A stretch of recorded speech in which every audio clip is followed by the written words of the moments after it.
नमस्कार मंडळी, सर्वांचं स्वागत आहे आपल्या यूट्यूब चॅनलवरती. Welcome to my blog. आणि थेट कोकणातून दापोलीतून माझ्या गावातून आपल्या सर्वांचं थेट सहर्ष स्वागत करतो आहे ओमकार ऑफिस यूट्यूब चॅनलवरती. आणि आजचा थंबनेल तुम्ही सर्वांनी पाहिलाच आहे. आजचा कन्सेप्ट असा आहे की कोकणातील ही शरणं काढण्याची जी पद्धत असते ना, देवाची शरणं काढणं, ती काय असते ती माझ्या गावामधली पद्धत आहे ना, मी तुम्हाला दाखवतो.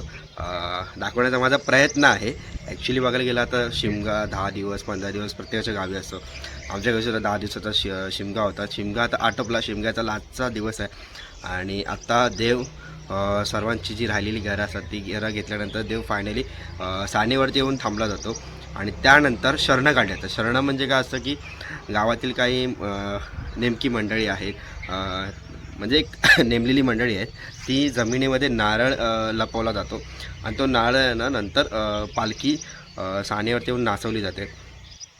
नाचवण्याचा म्हणतात ना एक एक्सपिरियन्स म्हणजे किंवा एक्सपिरियन्स बोलता येणार नाही, एक अनुभव किंवा एक मजाच वेगळी आहे ती पालखी नाचवण्याची. तुम्ही पुढे बघालच ब्लॉगमध्ये.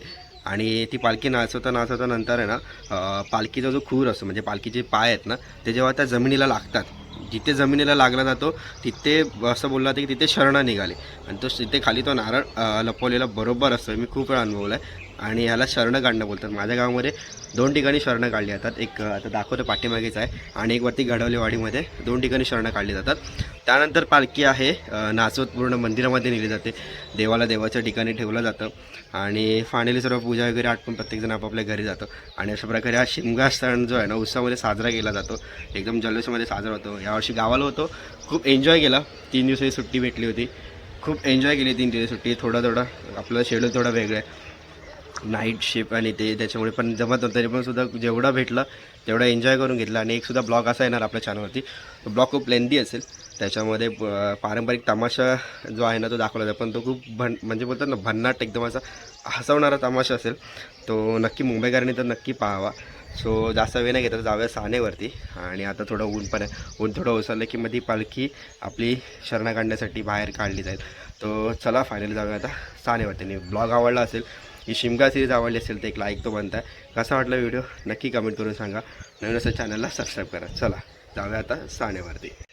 तर म्हणजे हे आहे आपलं घर. आता थोडे उन्हातून कपडे सुकत घातलेले आहेत. ही मुंबईची आणि गावची कपडे सुकत घालायची पद्धत वेगळी आहे. इकडे आहे ती आहे आमची साना, आणि ते होळी असते. आणि ते पालखी संध्याकाळी आता नाचवली जाईल. हे अप्रतिम असं दृश्य आहे ना, तर तुम्हाला बघायला भेटेल. थोडं ऊन उसरून दे, मग आपण जाऊ ते डायरेक्ट सानेवरती. चला.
आंब्या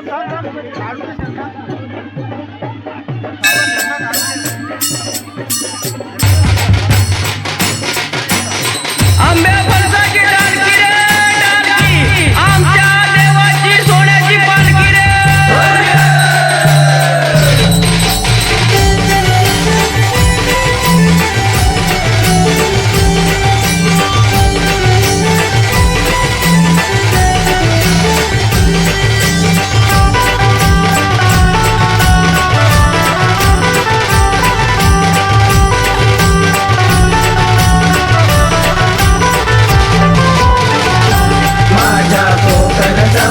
कोकणचा होलीचा शिंगासन, माझ्या कोकणचा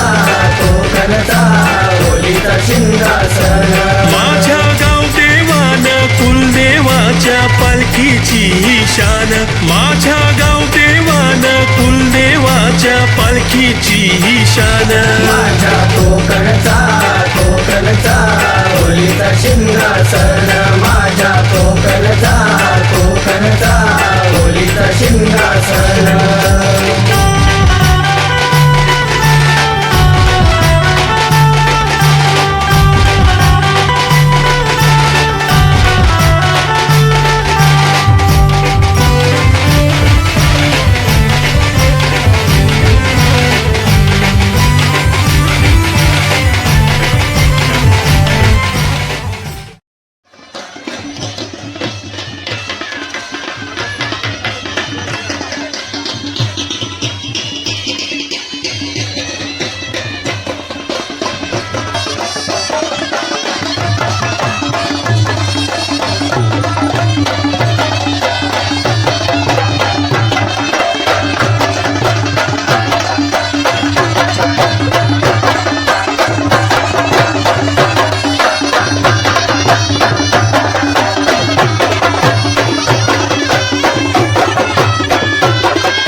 आनंदात काढला आनंदात काढला काय माझ्या आयशी जागेवरती आता जाऊन बसायच्या सुखाची सांभाळायच्या काय चुकला नकला असला करशील आनंदात ठेवशील बाल बोलते जायचं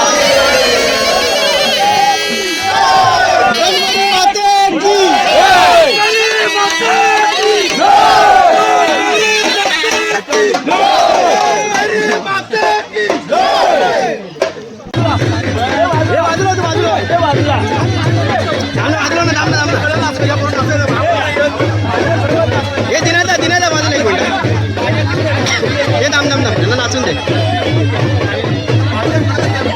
कडक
केला बाहेर पडला होता पुन्हा शिमगा पार पाडलेला तो आमच्या आनंदात तुझ्या जागेवर जेवून बसली सुखाची सांभाळची तू झाली असली तरी माफ करची तुझी मर्जी बसवची मिळवून द्यायची गाव याच्यामध्ये सगळ्यांना आपल्या आनंदात ठेवची या जगाचा आधार होता.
आमच्या